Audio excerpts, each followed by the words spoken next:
Si je fais cette vidéo aujourd'hui, c'est parce que mon cœur pleure quand je regarde les chrétiens qui utilisent la parole de Dieu à tort et à travers dans les églises et sur les réseaux sociaux. Des pharisiens sans amour se battent à coups de versets et le fruit de ces échanges est mauvais. Les nouveaux chrétiens se découragent, ils se sentent jugés, tandis que ceux qui ne sont pas croyants ne voient dans cela que de la religiosité et finissent carrément par nous éviter. Je vais donc vous exposer mon point de vue à ce sujet. Cela n'engage que moi, mais mon cœur brûle d'annoncer la vérité et l'amour afin que ceux qui sont enseignables avec un cœur bien disposé puissent être encouragés. Parlons maintenant de ce que la Bible nous dit de notre bouche et de notre langue. Celui qui parle beaucoup pêche beaucoup. Que la vie et la mort sont au pouvoir de la langue, que la langue est indomptable et pleine d'un venin mortel. La parole, elle doit être mise en pratique et non pas apprise par cœur religieusement pour accuser ou condamner son prochain de ne pas la mettre en pratique. Gardons à l'esprit que nous avons quand même quotidiennement beaucoup à balayer devant notre porte avant de vouloir faire le ménage chez notre voisin. D'ailleurs, la Bible nous dit à maintes reprises « Qui es-tu, toi, pour juger ton prochain ?» Jésus nous le dit d'ailleurs dans Matthieu 7. Ne jugez pas, afin de ne pas être jugés, car on vous jugera de la même manière que vous avez jugé et on utilisera pour vous la mesure dont vous vous serez servi. Pourquoi vois-tu la paille qui est dans l'œil de ton frère et ne remarques-tu pas la poutre qui est dans ton œil? Ou comment peux-tu dire à ton frère « Laisse-moi enlever la paille de ton œil » alors que toi, tu as une poutre dans le tien? La parole nous parle de nous, premièrement. Elle est agissante avec le Saint-Esprit pour nous transformer à l'image de Jésus.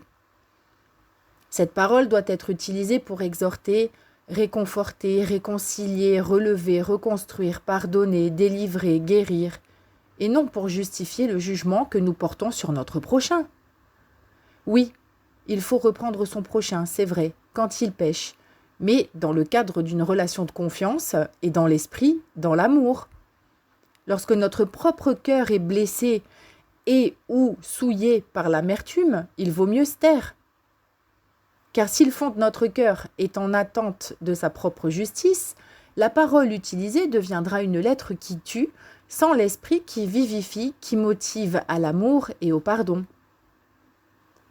Nous devons nous examiner nous-mêmes avant de parler. Jésus nous dit de garder nos cœurs plus que toute autre chose, car de lui jaillissent les sources de la vie. Que celui qui est en Christ, des fleuves d'eau vive couleront de leur sein.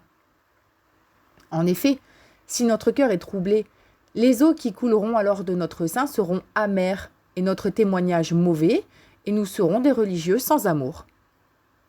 Nous sommes appelés à consoler, encourager, prêcher, expliquer dans l'amour, et non pour accuser, condamner ou batailler et sortir victorieux de la guerre de celui qui aura le dernier mot. Nous devons nous sonder nous-mêmes avant de nous permettre d'utiliser la parole de Dieu et être à l'image de ce que nous prêchons, c'est-à-dire des hommes spirituels, morts à eux-mêmes. Et si ce n'est pas le cas, pour l'amour du ciel, taisons-nous, car la bouche parle de l'abondance du cœur.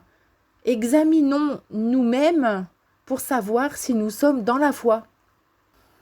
Cherchons la face de Dieu et demandons-lui de nous montrer nos failles et nos blessures non guéries afin d'être capables d'exercer la justice de Dieu dans nos relations et de ne pas chercher notre propre justice.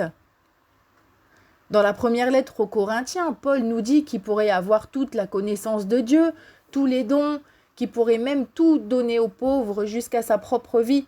S'il n'a pas l'amour, il n'est rien. Que parmi la foi, l'espérance et l'amour, la plus grande de ces choses, c'est l'amour. Et il décrit ensuite ce qu'est l'amour selon Dieu. Nous devons avoir le recul nécessaire sur nos propres émotions avant d'ouvrir la bouche et ne pas faire d'amalgame entre nos émotions dans l'âme et ce que dit l'esprit, car la parole est tranchante, elle sépare l'âme de l'esprit. Nous devons aussi être conscients de ce qui anime notre cœur avant d'exhorter une personne et de prier pour elle. Sinon, nos prières seront charnelles et elles n'auront pour but que de satisfaire nos passions, notre propre intérêt ou même défendre un parti pris. Ces prières ne sont pas spirituelles. Elles peuvent même parfois être assimilées à de la sorcellerie. Conclusion. Examinons nos cœurs avant d'ouvrir nos bouches, car l'homme qui parle beaucoup pêche beaucoup.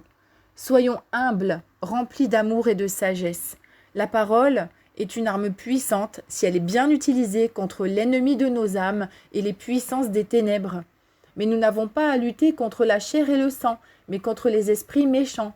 Alors quand vous avez face à vous une personne qui est dominée par un esprit, pensez alors qu'elle est une victime, comme vous, de ces puissances dont elle n'a souvent même pas conscience elle-même. Et c'est dans l'accompagnement et l'amour que cette personne sera délivrée. Surtout, ne vous trompez pas d'ennemi.